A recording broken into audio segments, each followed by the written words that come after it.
Hey everybody, happy Fridays with Fontes. Today we're going to be covering something really awesome. We're going to run through all the logos that were submitted for the logo contest and tell you how you can vote for those. I'm also going to talk a little bit about the John Lewis Youth Leadership Award, and nominations for that's going to be open here real soon. A couple of quick book recommendations, and then we've got a couple of pre-submitted questions for you. But first, let's get to the really fun thing that I'm super excited about. Many of you know that the semi-quincentennial, that's the 250th anniversary of the Declaration of Independence, is coming up in 2026. July 4th, 2026, America will celebrate its 250th birthday, or the semi-quincentennial, and we need a logo. The America 250 Commission for Arizona has got a logo contest going right now, and we're going to run over those really quick. Ready? All right, logo, the first choice. And these were submitted in order, so I'm going to call this one number 7, just to make sure we confuse everybody. And they're in order of submission. The first 3 are really similar motif-wise. So if you can see this one, number 7, it's got a little cotton, a little citrus, a little sun.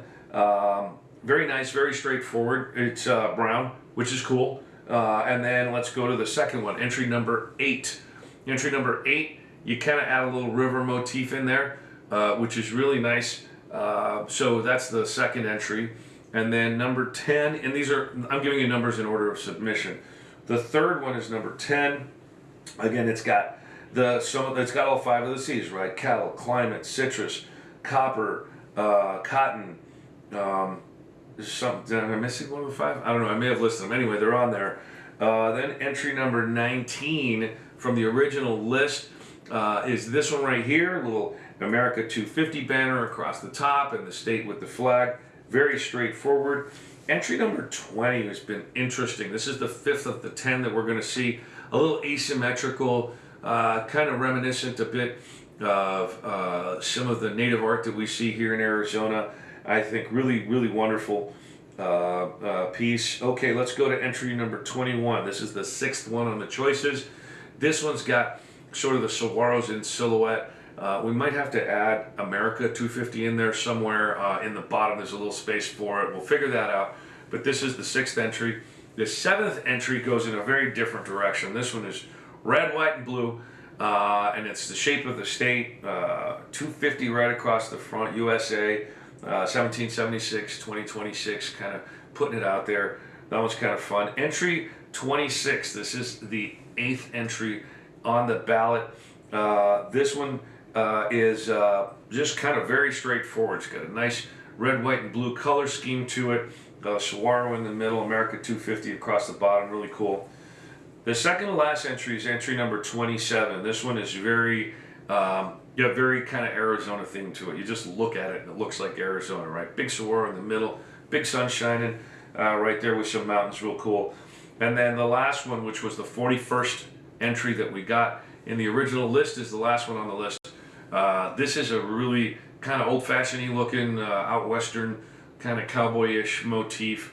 Real fun. And so these are the 10 submissions. You can go to azsos.gov, azsos.gov to vote for your favorite logo in the America 250 Arizona logo contest. You've got until December the 12th to submit your votes.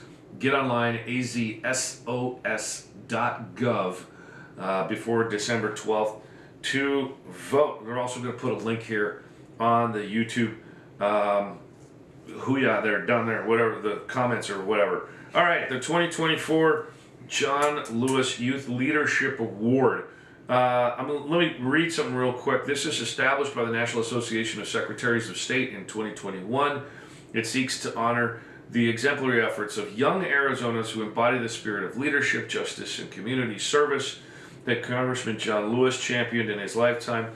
The recipient of this award will be announced on December the 10th this year, 2024. Here's the criteria for eligibility. First, you've got to be 25 years old or younger at the time the award is presented. That's December 10th. Second, you've got to demonstrate a meaningful commitment to civil rights issues, including but not limited to voting rights. And the third criteria is you have to have provided service to a community in Arizona. You go to our social media page to find out how to submit an application.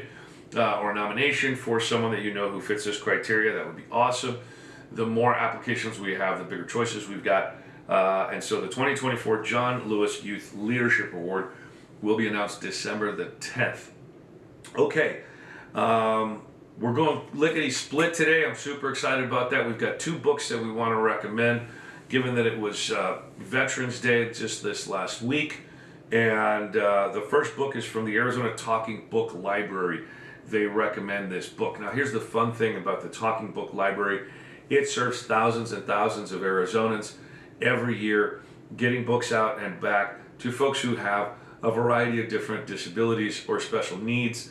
And the Talking Book Library serves a lot of communities in greater Arizona that don't have the resources that we might have here in the metro areas. And so, great space. And the book they're recommending today is called Final Flight, Final Fight.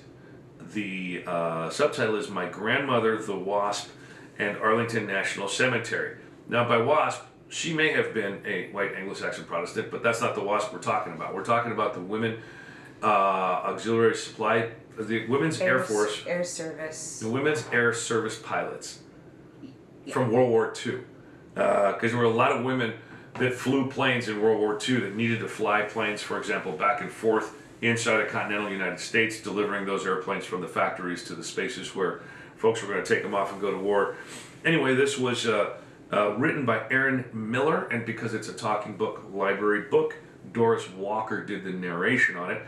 And the write-up real quick is when Miller's grandmother, Elaine Danforth Harmon, proudly served as a WASP pilot in World War II, she was denied her last wish, which was to be buried at Arlington National Cemetery. Once she was denied, her family took the fight directly to Congress, not just for her, but to all WASPs, to finally be recognized as members of the military. And so that's a great book, Final Flight, Final Fight. My Grandmother, the Wasp, and Arlington National Cemetery by Erin Miller, narrated by Doris Walker. And because the United States Marine Corps just had its birthday last Sunday, I wanted to bring a book from my Marine Corps days. This is Sun Tzu's Art of War. In NCO school, we read this as part of our set of academic criteria. It's still the one that I've got with some markings and stuff in it, and I keep it on my desk as a reference. Just when I want to kind of focus on things, I'll just flip open and relearn some of the stuff that I learned back in the Marine Corps, just to keep my focus and stuff. It's a good book if you haven't read it. Don't read it straight through. It doesn't work like that. It's just kind of like pop it open, read some passages, think about them, and then off you go. Okay, we've got the logo contest. We've got the Youth Leadership Award, the John Lewis Youth Leadership Award. We've got our book recommendations. Let's go to questions. Now, the election just passed, and so the counties are going to do their canvass, what's called a canvass, on the 20th of November. That or before that. Some of them are going to do it before that, but the 20th of November is their last day to canvass. November 25th is when I will certify the statewide canvass.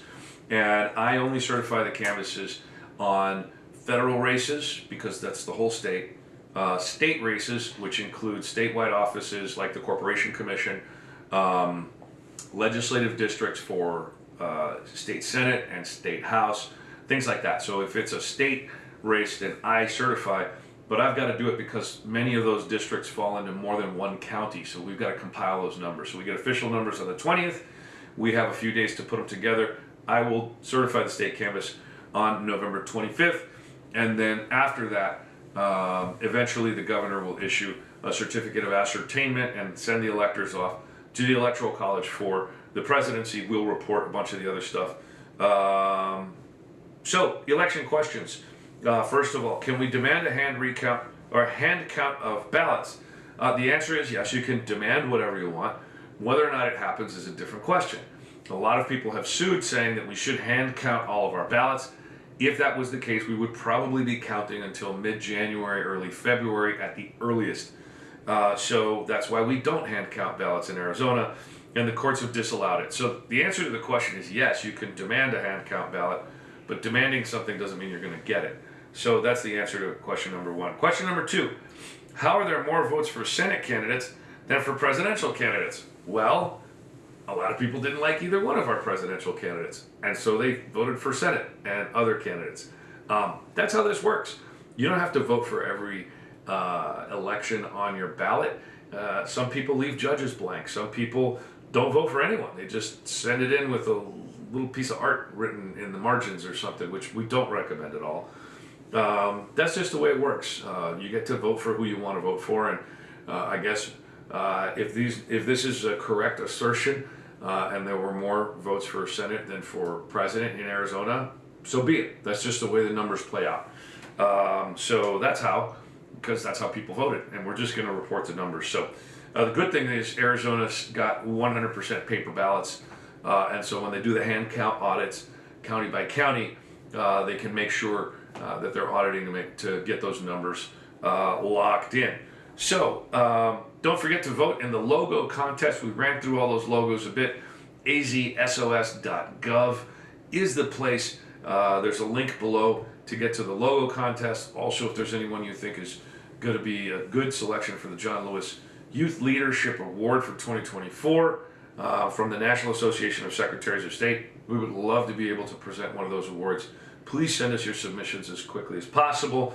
Other than that, everybody, get ready to get those turkeys. Do not procrastinate, because having a frozen turkey like the night before Thanksgiving is just, it's not a good way to spend the night before Thanksgiving. You want to be relaxed, have it all prepped, and ready to go. So, from the Executive Tower, my name is Adrian Fontes, Arizona Secretary of State. Hope you all have a fantastic weekend.